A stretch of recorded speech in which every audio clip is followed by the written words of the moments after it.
I'm thinking about the passage of time. I'm celebrating 2 just overs.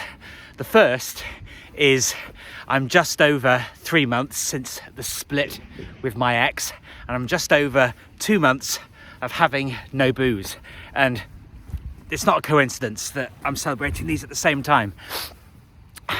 Time passes for some people really, really quickly, and for some it passes ever so painfully slowly. And it just reminds me, frankly, that it's very difficult to live in time, to be present. And it sounds like a really funny thing to be, well, it does to me actually. When I thought this, I thought, oh gosh, that feels a bit weird, that I should be celebrating the split with my ex. And a lot of people, when I've stopped drinking completely in the past, I said, oh, the thing is though, Martin, you know, when there's a special occasion, you want to celebrate, you want to have a glass of champagne. And I remember that I had this very conversation with somebody that I worked alongside.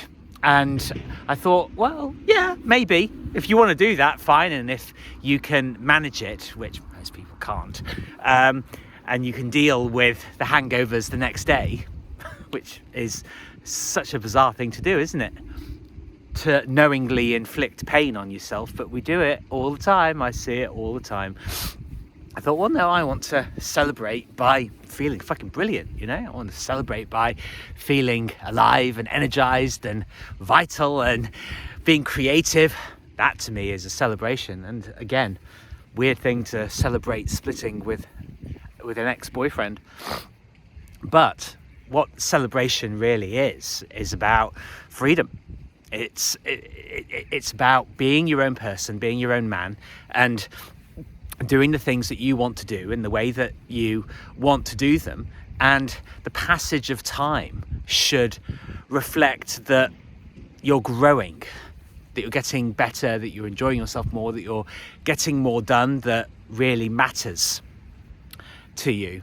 And we feel, this is something else that I see, we feel that we have to ask permission, that we're constantly having to get other people's approval, you know, for things. It's a trap.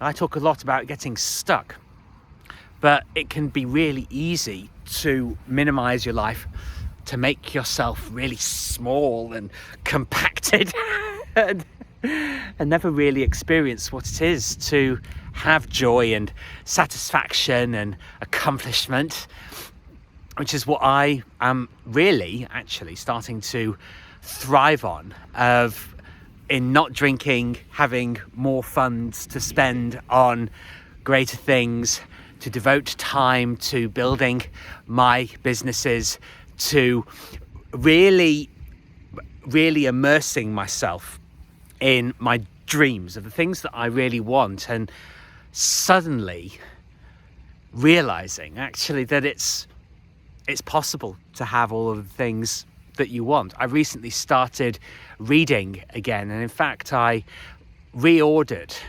I have feng shui attacks every now and then when I get rid of things, mostly useless things, but I'll sometimes, because I want clean lines and surfaces, I'll get rid of useful things. But you know, that's what Amazon's for, is for replacing all the things that you've bought in real bookshops in the past. And I reordered a collection of Paulo Coelho books, most famous for writing The Alchemist.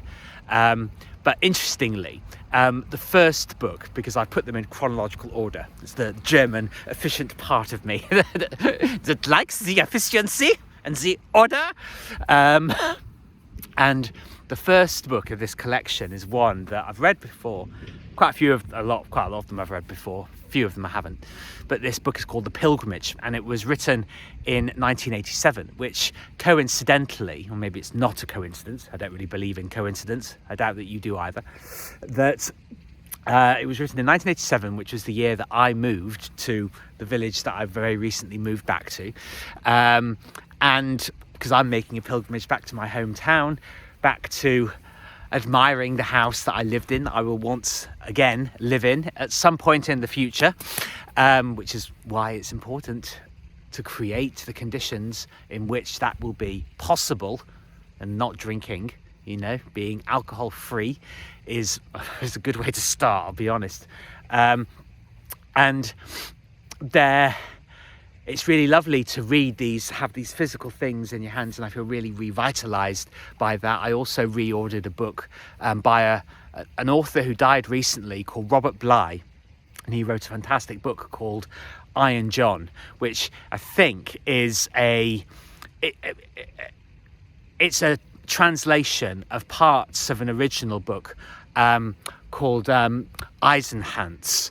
It's a German book, but he writes around masculinity and child and adolescent and adult development for men, and it's a bit of a seminal text. And just getting into bed and having these books and reading through them is such a satisfying thing. But again, fill your time with things that are helping you to encounter other worldviews, encounter things, connections that other people have made that you kind of think, I can bring that into my life. And interestingly, in the chapter of the Pilgrimage by Paulo Coelho that I was reading last night, there's this lovely, lovely phrase, because this particular story is about the pilgrimage along the road to Santiago de Compostela, which is a pilgrimage that millions and millions of people go on every single year.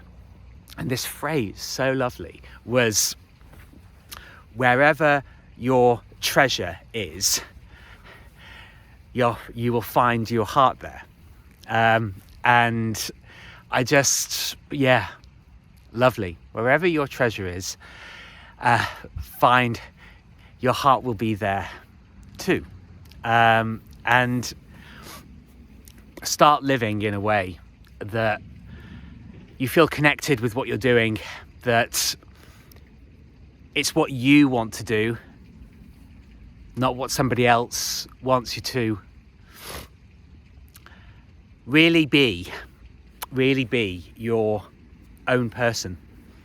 And it's the biggest challenge, it's the biggest journey, it's the longest path of all. But believe me, it's the most worthwhile one.